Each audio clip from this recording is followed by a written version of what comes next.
And we're back with On the Record with Tiffany and Kevin. And you are here with us and two of our favorite people, Reginald Ballard and his beautiful wife, Edith Ballard. You know Reginald from the Martin Show and from the Bernie Mac Show. But we want to talk to him today about his kidney health and why he's a spokesperson for the State of Texas Kidney Foundation. And also have Edith give her story about supporting and watching as he goes through and discovers that he's in chronic kidney disease, or kidney failure is what it is. So, Reg, when were you first diagnosed with diabetes? That's the way it started, right? Oh, wow. That was, over 20 years ago. We first moved out here. And one day we was riding down the street and I saw a burger place and it said turkey burgers. Never forget. And we said, oh, let's try a turkey burger. So we got the turkey burger and I ate it. And after that, man, I was feeling kind of funny. I was feeling like real thirsty. I said, man, I need to drink some water.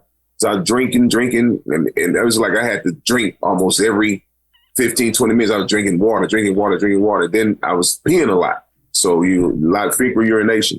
And that's when I, went to the doctor, and the doctor told me that, my blood sugar was high. And so after that, we discovered I was diabetic. And, from then it took about another, 15, 20 years or something like that. Yeah, because I think that was like maybe 1992. Yeah, it was, and then you discovered you were in renal failure. Yeah. It was like 2018, 2019. Something like that. Yeah. And then one day I was going to play golf, and I was eating my friends today messed with me about it today. They call me hummus when they see me because I was eating a hummus wrap. In Long Beach, man, and my heart started pumping real fast. I was like, wow, man, what's going on? So I called my friends, hey, man, I ain't gonna make tea time, man. I'm gonna go out to the hospital. So my friend said, my heart beating real fast. He said, nah, man, don't go. He said, stop right there where you at. He said, I'm gonna come pick you up. And so I stopped my car and he came pick me up and took me to the hospital. And they said that, they were talking to me about the heart thing and I had AFib. So then a doctor came in, the kidney doctor came in, he was the savior right there. Cause he came in and said, man, your kidneys, man, function is very low. We talked and say, they got a program at USC, for, transplants. You can get a transplant. You don't have to have a match or, just as long as you have a donor, we can do a swap. And, I was telling my wife about it. She didn't hesitate. She was like, I did a kidney, and that's how it happened. I got, kidney, she gave her kidney up and I got a kidney. So at any point in time, like doing that, because what we find often is common is that people who have diabetes, no one really talks to them about the impact that diabetes has on their kidneys. So at any point in time, do you remember there being a conversation, and a clear conversation about, hey, here's the impact that diabetes could have on your kidneys. We're going to monitor your kidneys and kind of an overall process. Was there any type of process around that or information given to you? Clearly given to you. Yeah, my diabetic doctor one time told me, you have to keep your sugar down because I see that you have in the beginning, you have, showing that, signs of, you better have a little kidney damage. But after that, he never spoke about it again. He said, just make sure you keep, thing. And then when I went to my other kidney doctor, what was his name? The one over here, forgot his name, forgot his name. But, he was telling me that my kidneys say we have to make some changes. But that was way after my diabetic doctor. It was like years and years. And, but he never told me about the, exchange program and the swap, kidney thing. Because at that time, when you found out about exchange, weren't you on dialysis at that time? No. That's when the doctor in Long Beach told me, he the one that got me on the dialysis. And he said, look, because everything started swelling up. Mm-hmm. And then that's when he said, yo, you got to come in. And I came in, and then that's when he telling me, say, man, we can make this happen. And he really pushed for the swap and stuff. I mean, he was like very aggressive, so he. Yeah, I think what you're saying is that, were you educated about the long-term effect of diabetes. And Reginald and I, we usually do discuss things that are, brought up during his doctor's appointments. And he never said that. So you don't really understand the urgency of keeping your blood sugar, levels at a normal level. And also, there was never any discussion about diet and exercise and how those things do, help in the process of keeping that blood sugar level where it needs to be. So I would say no, the education wasn't there. It was like, keep it, they're telling you, just keep it at, or if you eat this or eat that, adjust your insulin intake, but never the long-term effect of having diabetes. And in addition to the kidney disease, is also the heart issue. Yeah, big time. And that, him having that double bypass surgery was directly linked to uncontrolled diabetes. And I was telling them the other day that the first time we went to the doctor, discovered that I had diabetes. What they tell me to do? To drink juice. Drink juice. Juice with all that potassium in. That's the last thing you need. The worst thing you can do, man. I went on my cousin. I took a big old thing of grape juice, probably the worst to drink. Yeah. And I felt dizzy. He went to an urgent care. Yeah, urgent care. And that's what the doctor instructed. It would be funny if it weren't terrible, because you were given bad advice. I could have died probably by a medical practitioner. I could have went into diabetic coma. Yes. Exactly. And it's stories like this, like when we first got involved with Reginald and Edie, we've heard these same sorts of stories for the last 6 years. Oh yeah.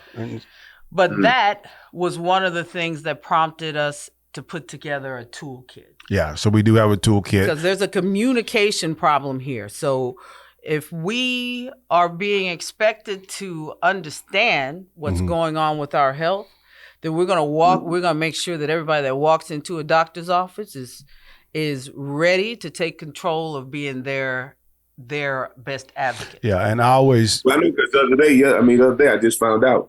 I used to always show my blood work. When I'm doing my blood work, I see things. And Kevin has educated me on with the EGFR. Yes. I didn't know what that was, so I know my numbers now, I know what that means. And that was cool. I was like, oh, okay, cool. And then the graphic, when you see it graphically, right, it makes a huge difference. Cause I tell people how I discovered that I had stage 2 chronic kidney. I was in stage 2 of chronic kidney disease. Right. And, so I was there, it was during COVID. Now I did some foolish stuff, right? I had an AKI.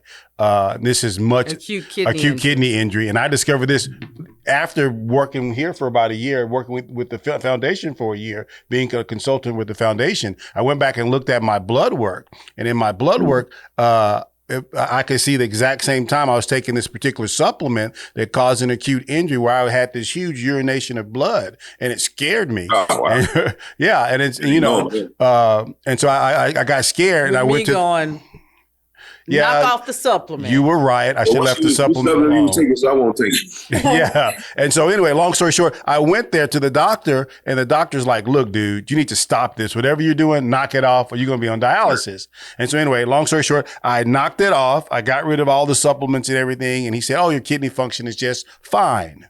Right. And I said, oh, okay, cool. And I went on about my merry way. Now, I'll tell you, I love Pepsi.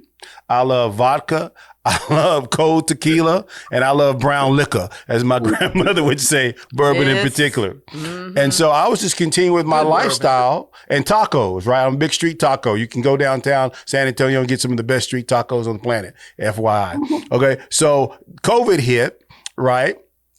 And so COVID, I had a miserable experience with COVID. I almost passed. We all got COVID. We all got COVID, right? Right before the vaccine. And so what happened was COVID had an impact on my kidney function. After you got through with y'all. Yeah, so it had an impact on my kidney function. And so I remember going to the doctor, and the nurse wrote down CKD2 on a sheet of paper, right? And then we went, I was waiting for the physician, and I saw that, and I know what that meant. I was like, so the doctor took the paper, balled it into a ball and stuck it in his into his jacket, into his physician's jacket. And we got to talking, and it's as if what he said, he goes, your kidneys are functioning just fine. You're okay. Wow. And I was angry. And I was like, dude, and because of what I do for a living, right? I work in the financial industry and I provided supervision and training. I know BS when I hear it, and I was like, this whole vibe is BS right here, right? So this whole vibe. So anyway, I went back and I confronted him with it. He said, look, Kevin, I didn't want to worry you about this. This isn't something I wanted to worry you about. I was like, dude, what about me reeks of snowflake? Exactly.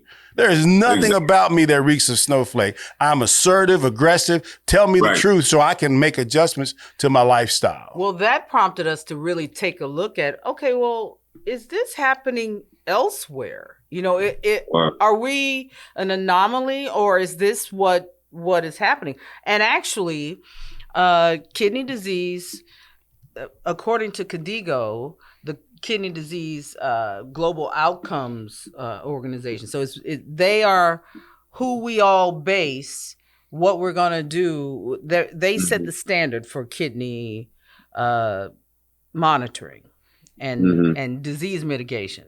Well, they recommend that you diagnose kidney disease in stage 3 after having been in stage 3 for 3 months. Well, what happens is that your practitioner detects kidney disease in stages 1 and 2. However, because they're told to monitor, often that is interpreted as monitor and do not inform. And so in this particular disease, your doctor or practitioner will see it and not say a word to you. Which drives me crazy. It is common. It is across the nation. It's discussed throughout all of the, throughout a lot of the peer-reviewed papers on this. I mean, they're trying to figure out how to get the doctors to talk to the patients and tell the patients that they have it in stages 1 and 2. And it's especially important right now because we have medications, and we've had them for 10 years. That slow or stop the progression of kidney disease. They're called SGLT2Is. I just started advertising on them. But you have to know the numbers like you would your blood pressure numbers.